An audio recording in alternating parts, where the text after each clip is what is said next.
ng anak-anak. Ang dami na! Nakakatawa, di ba po? Ang dami na, oh. So, ililipat mo na lang siya. So, yan. Maulan ngayon. Umaambon-ambon pa. Ayan. Ita-transfer namin yung aloe vera kasi nga punong-puno na yung isang lalagyanan ng aloe vera. So, isa-separate na natin siya ng mga lalagyan.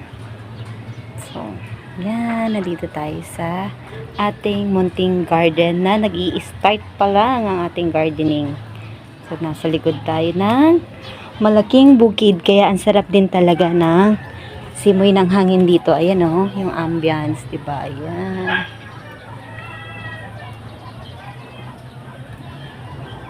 So, ililipat natin yung aloe vera kasi nga sobra-sobra na yung ano niya. Tignan mo naman, no, lagpas-lagpas na siya sa lalagyan. Ayan, nagpakuha tayo ng mga lupa kay Manong. Pinakyat natin dito sa rooftop dahil medyo mataas, mabigat. And then, nahaluan na lang natin ng organic soil.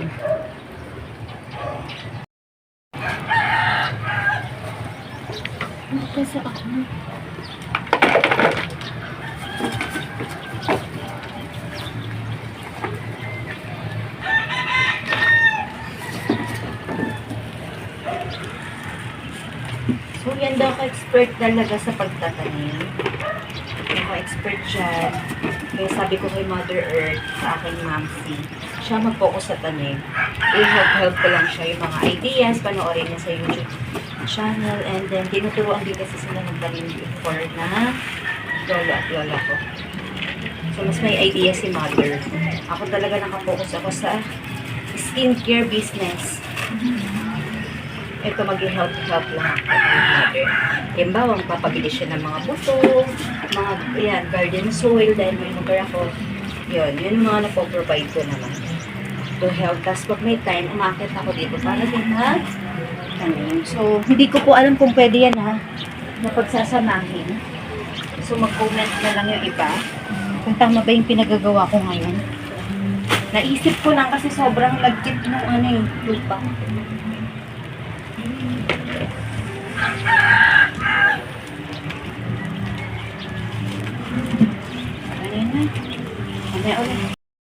Silang magkakapatid, so baka mag-away-away sila, kailangan natin silang paghiwa-hiwalay. So effective talaga siya magpatubo ng hair. Ang dami niyang benepisyo kasi kaya talaga nagtatanim kami ng aloe vera. Pero ito talaga, binili lang namin nun to. Di ba, Mine? Binili lang namin to, isang pot, tapos isang ganito lang siya. Ayun, dumami na siya sa isang ano, ganun oh. So, paghihiwalay-hiwalay na natin siya ng location para, yan. Nakita nyo? Di ba ang galing?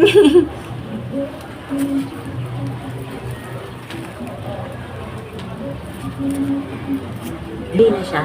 So, yun, nakakatuwa kasi binili lang namin siya isang peraso. Ngayon, ang dami niya ng anak-anak. Ang dami na. Nakakatuwa, di ba po? Ang dami na, oh. So, ililipat mo na lang siya. Yan, hindi po ako expert sa pagtatanim, ha. Ginaguide lang din po ako ng aking mother. So, kaya tayo nagbablog ngayon to inspire others din na gusto din magtanim, di ba? Katulad ko, na hindi masyadong expert sa ganito. Nature. Yan, so, gusto kong lagyan siya ng ganito kasi pan sobrang dikit niya. Ang dami-dami benefit ng aloe vera. Alam nyo ba, yung mister ko, nag-hair loss yung hair niya. Ito lang din nilagay ko. Tapos paglagay ko sa hair niya, minamassage ko yun.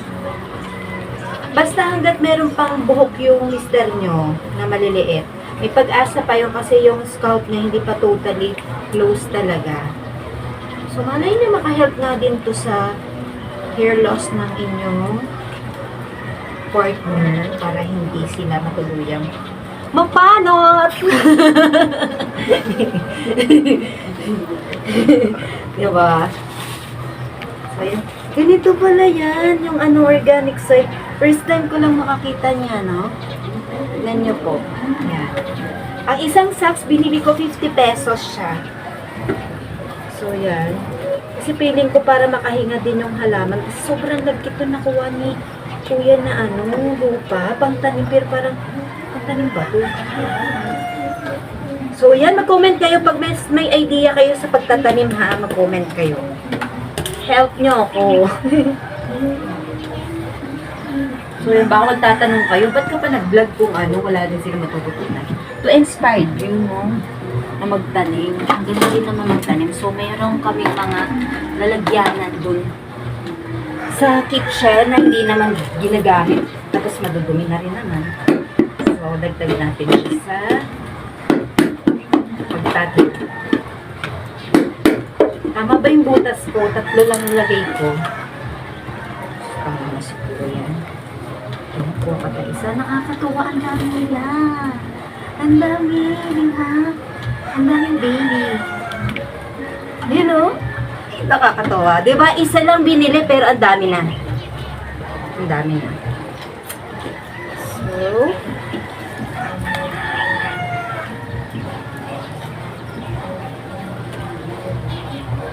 ito ang ganda ng lupa nito. Dati hati mo. Ha? Dapat lagi mo yun ha. Hinati mo. Paano man? Hinati mo dyan. Lagi mo sa kabila. Garapon. Hatiin? Yung lupa. Ito siya eh. Hindi yung lupa. Dito. So yan, tinuturuan ako ng mister ko kasi siya ang may Instagram. Nagtanim ako. Wala masyado. So yan. Umuulan-ulan ngayon, maambon sa paligid namin. Maambon siya. Kaya ang sarap lalong tumambay dito sa rooftop habang nagtatanim. Pero hindi ko akalain na pag nakabili ka pala ng ganitong net, ayan o, yung ganito, yung sa Shopee ngayon, hindi ko in-expect na nakaka-filter talaga siya ng sunlight. Kahit umaga, napipilter na, hindi mainit. Totally, pwede na ako naglagay ng mga upuan dito para tumambay.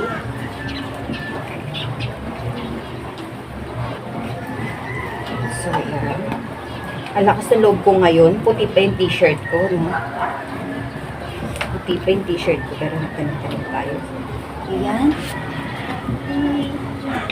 Nakadalawa na tayo. Nakadalawa na tayo.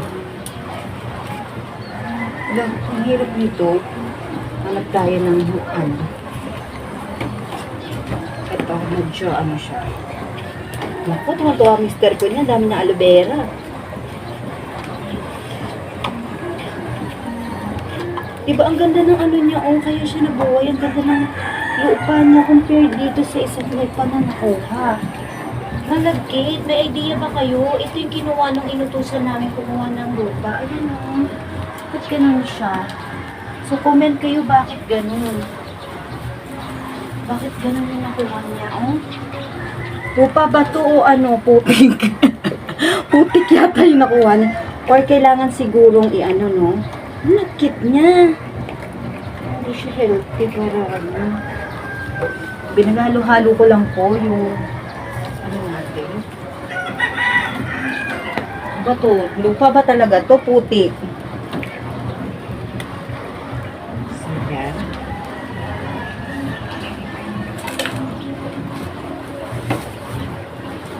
Yan, dahil natin aloe vera. Alam nyo ba, nung nilagay ko yun sa hair ng mister ko, wala na talaga siyang hair halos. Biglang may tumugong maliliit. Sige, mahaba na.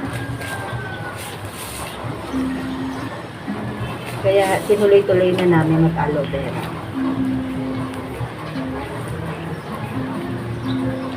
Yan! Nakailan na tayo. My God. So, yung ibang maliliit siguro dito na lang. Tapos transfer na lang natin ulit kapag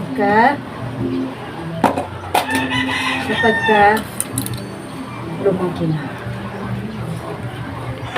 Ingat tayo pag may kutsilyo lang. So, ayan, nalipat na po natin. Ayan, nakita niyo naman. Ayan po. So, ayan na. Kapag meron kayong lalagyan na hindi ginagamit, ayan. And then, syempre, ibibida natin, may kaldero din kami dito. Ayan. Kung hindi nyo naman nagagamit, diba? Ayan. So, kapag nakita nyo may mali akong ginawa, comment lang kayo para matuto din ako sa inyo. So, yan, inspired lang talaga akong magtanim ngayon kasi sa taas ng bilihin, di ba? So, yan.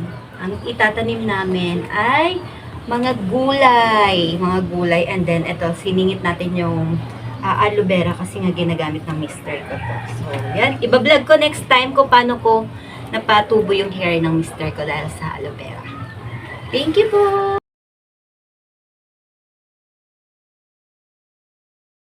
Ito na nga, sa mga naghahanap ng legit na whitening soap, bumisita ka lang sa Freelove ni Darna.